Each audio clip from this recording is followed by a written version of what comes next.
یہ میرے ساتھ 1 سال پہلے ہوا تھا۔ ہمارے فائنل امتحانات قریب آ رہے تھے اور مجھے ابھی بھی بہت ساری تیاری کرنی باقی تھی۔ عام طور پر ہمارے اسکول کی لائبریری 5 بجے بند ہو جاتی تھی، لیکن امتحانات کی وجہ سے اسکول نے فیصلہ کیا کہ لائبریری کو آدھی رات تک کھلا رکھا جائے تاکہ اگر بچے چاہیں تو وہ رک کر پڑھ سکیں اور امتحان کی تیاری کر سکیں۔ میرا گھر اسکول سے زیادہ دور نہیں تھا، اس لیے گھر پر پڑھنے کے بجائے میں نے پرسکون اور خاموش لائبریری میں پڑھنے کو ترجیح دی اور امتحان کی زیادہ تر تیاری وہیں کی۔ اس دن میں نے 6 بجے اپنا گھر چھوڑا اور جلد ہی امتحان کی تیاری کے لیے لائبریری پہنچ گئی۔ میں پڑھائی میں اتنا مگن تھی کہ مجھے احساس ہی نہیں ہوا کہ اب رات کے 10 بج چکے تھے۔ میں لائبریری میں کبھی اتنی دیر تک نہیں رکی تھی۔ عام طور پر میں 8 بجے کے قریب گھر کے راستے پر ہوتی تھی۔ 8 بجے بھی لائبریری میں کم از کم کچھ طلباء تو ہوتے تھے، لیکن 10 بجے وہاں مکمل خاموشی تھی۔ میرے پاس صرف 10 سے 15 منٹ کا کام باقی تھا، اس لیے میں نے فیصلہ کیا کہ میں اسے جلدی سے ختم کر لوں اور پھر گھر واپس چلی جاؤں۔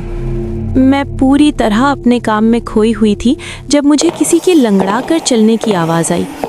میں نے جلدی سے اپنی کتابیں پیک کی اور لائبریری سے باہر بھاگی۔ ہماری اسکول لائبریری کے باہر ایک بہت لمبا کوریڈور یعنی برآمدہ ہے۔ اس کوریڈور کے آخر میں جب آپ دائیں مڑتے ہیں تو آپ کو اسکول سے باہر نکلنے کا دروازہ ملتا ہے۔ میں کوریڈور سے گزری اور جلدی سے ایگزٹ دروازے کے قریب پہنچ رہی تھی جب میں نے اس کوریڈور کے آخر میں ایک عورت کو کھڑے دیکھا۔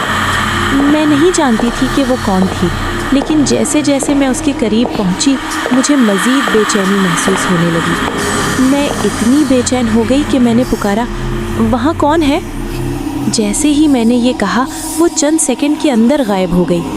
میں نے سکون کا سانس لیا اور سامنے والے دروازے سے باہر نکل گئی۔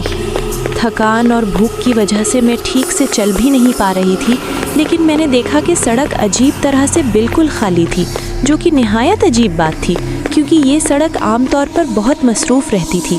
رات کے وقت بھی آپ سڑک پر لوگوں کو چلتا پھرتا دیکھ سکتے تھے۔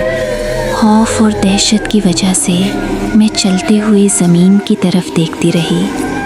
میں تقریباً گھر پہنچ چکی تھی جب اچانک میں نے زمین پر ایک سایہ دیکھا جو میری طرف بڑھ رہا تھا، باوجود اس کے کہ میرے آس پاس کوئی نہیں تھا۔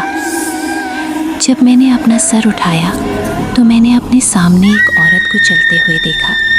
مجھے وہ بہت عجیب لگی۔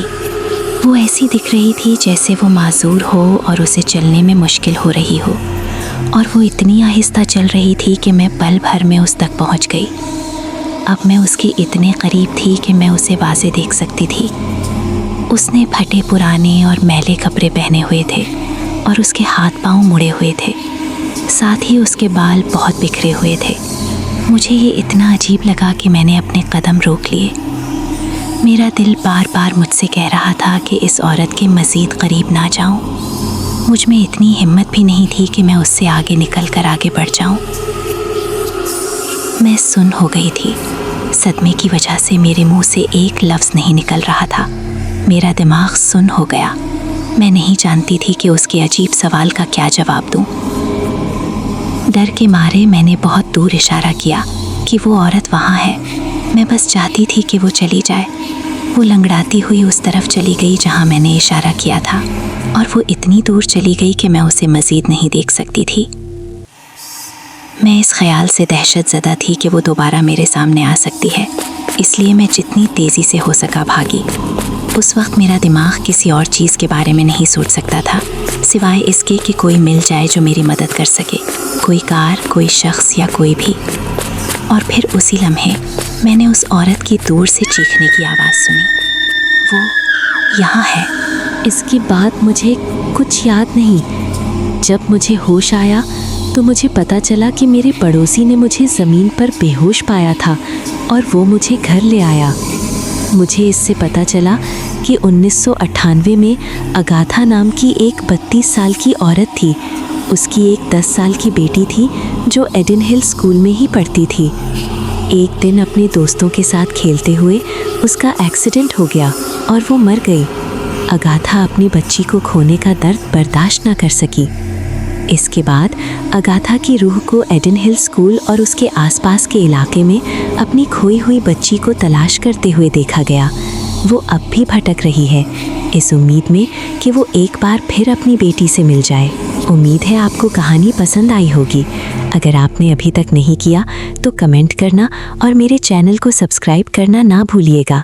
میں آپ سے پھر ملوں گی ایک اور خوفناک کہانی کے ساتھ۔ تب تک کے لیے اللہ حافظ۔